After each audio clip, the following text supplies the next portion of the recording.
Assalamualaikum warahmatullahi wabarakatuh. Perkenalkan, nama saya Suci Rahman Fitri dengan NIM 23042222.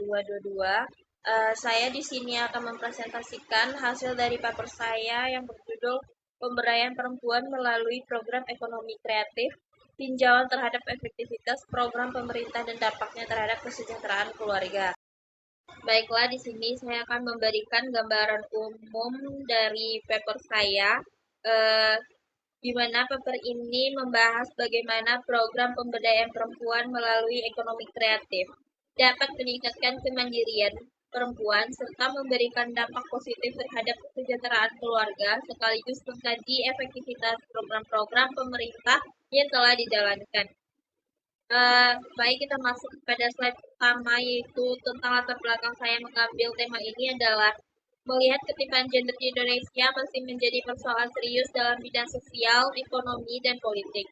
Perempuan sering mengalami keterbatasan akses terhadap pendidikan, pekerjaan, modal usaha, serta pengambilan keputusan. Dan budaya patriarki membuat perempuan lebih banyak ditempatkan dalam peran domestik sehingga kesempatan berkembang menjadi terbatas. Pemerintah menghadirkan berbagai program pemberdayaan perempuan melalui sektor ekonomi kreatif untuk meningkatkan kemandirian ekonomi perempuan, partisipasi perempuan, serta kesejahteraan keluarga. Baik, selanjutnya kita membahas konsep pemberdayaan perempuan, di mana pemberdayaan ini berasal dari kata daya yang berarti kekuatan atau kemampuan. Pemberdayaan perempuan adalah proses meningkatkan kemampuan perempuan agar lebih mandiri, memiliki akses terhadap sumber daya, mampu mengambil keputusan, dan berpartisipasi aktif dalam pembangunan.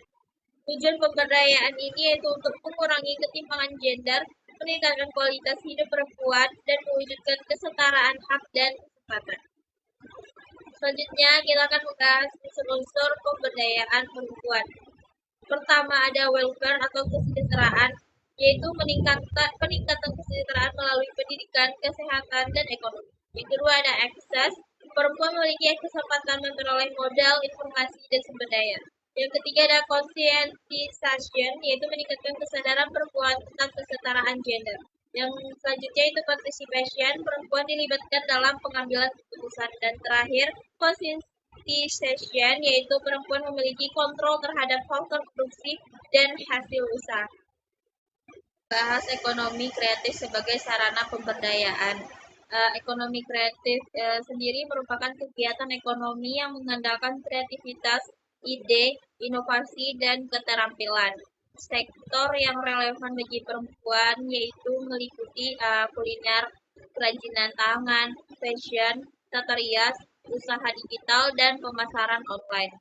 Alasan ekonomi kreatif ini efektif diantaranya adalah mudah dikembangkan dari rumah, memanfaatkan keterampilan perempuan, serta dapat menjadi sumber pendapatan keluarga. Selanjutnya kita akan membahas tentang kesejahteraan keluarga. Kesejahteraan keluarga sendiri adalah kondisi terpenuhinya kebutuhan ekonomi, pendidikan, kesehatan, sosial, dan psikologis keluarga.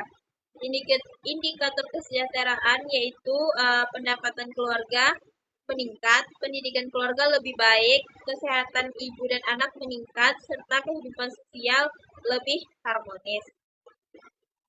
Selanjutnya kita akan membahas program pengaruh utamaan gender atau PUG, di mana program nasional ini didasarkan pada Instruksi Presiden Nomor 9 Tahun 2000 bertujuan untuk mengintegrasikan perspektif gender dalam perencanaan, pelaksanaan, monitoring, dan evaluasi. Bentuk programnya sendiri yaitu pertama ada pelatihan keterampilan perempuan, pembinaan usaha produktif, dan sosialisasi kesetaraan gender.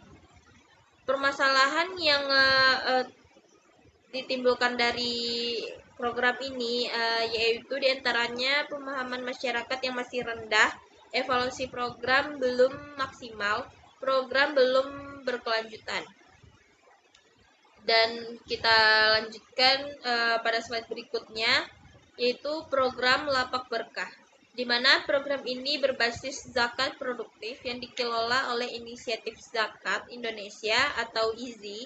Sasarannya yaitu perempuan, duafa, janda, dan penyandang disabilitas. Bentuk bantuannya yaitu seperti modal usaha sebesar 3 sampai 3,5 juta rupiah, bantuan aset usaha pembinaan, kewirausahaan, pembinaan dan pembinaan spiritual. Hasil dari program ini meliputi pendapatan yang meningkat, produk usaha berkembang, serta meningkatkan keterampilan berdagang dan membantu kesejahteraan keluarga. Selanjutnya saya akan membahas program pemberdayaan perempuan berbasis desa, di mana bentuk program tersebut yaitu pelatihan menjahit, memasak, kerajinan tangan, posyandu, PAUD, dan keunggulannya yaitu disesuaikan kebutuhan masyarakat.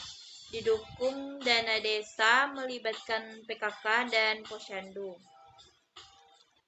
Dampak dari program ini yaitu untuk menambah pendapatan, meningkatkan kesejahteraan ibu dan anak, menumbuhkan rasa percaya diri perempuan, dan hasilnya itu meningkatkan keterampilan dan kemampuan usaha, menambah pendapatan keluarga, meningkatkan partisipasi perempuan dalam masyarakat.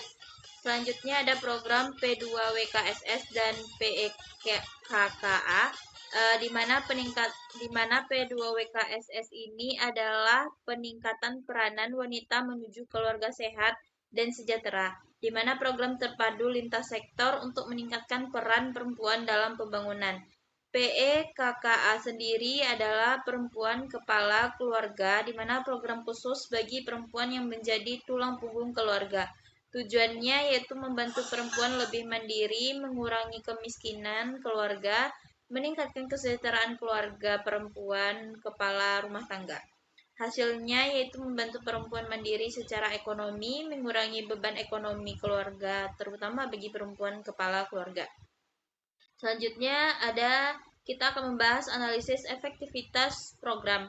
Program ini dinilai cukup efektif karena sasaran program ini sudah jelas, lalu pelaksanaan program itu terstruktur dan memberikan manfaat ekonomi bagi perempuan. Namun masih terdapat kelemahan, yaitu pelatihan hanya dilakukan sekali, pendampingan belum konsisten, keterbatasan anggaran, SDM pengelola masih terbatas, dan monitoring dan evaluasi belum maksimal.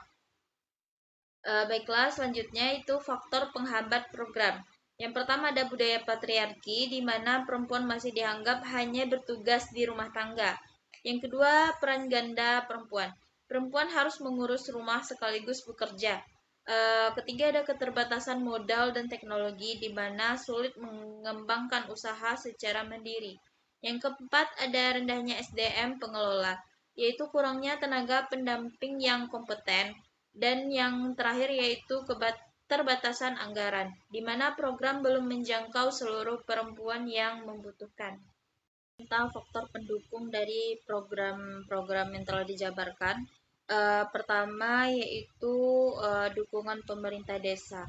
Adanya alokasi dana desa untuk pemberdayaan perempuan. Yang kedua ada peran organisasi masyarakat, di mana PKK dan posyandu membantu sosialisasi program. Yang tiga ada program sesuai kebutuhan lokal. Pelatihan ini sesuai minat dan kebutuhan perempuan. Yang keempat pendekatan partisipatif, di mana perempuan dilibatkan dalam musembang dan pengambilan keputusan. Selanjutnya kita membahas rekomendasi kebijakan, yaitu pertama memperkuat monitoring dan evaluasi program, kedua meningkatkan anggaran pemberdayaan perempuan, yang ketiga mengintegrasikan aspek ekonomi, pendidikan, dan kesehatan, keempat melibatkan keluarga dan masyarakat, kelima mengembangkan model pendanaan berbasis zakat dan dana desa, dan yang terakhir mengembangkan berkelanjutan dan sesuai kebutuhan lokal.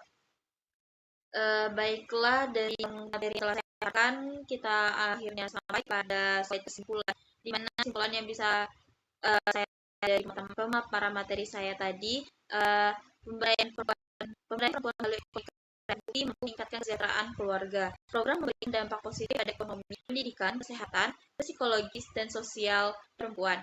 Namun efektivitas program masih menghadapi berbagai hambatan seperti budaya patriarki, keterbatasan anggaran, lemahnya evaluasi, dan keterbatasan SDM. Oleh karena itu, diperlukan program yang lebih holistik, partisipatif, dan berkelanjutan serta berbasis kebutuhan lokal. Baiklah, sekian saja pemaparan materi dari saya. Saya mohon maaf apabila terdapat kesalahan atau kekurangan.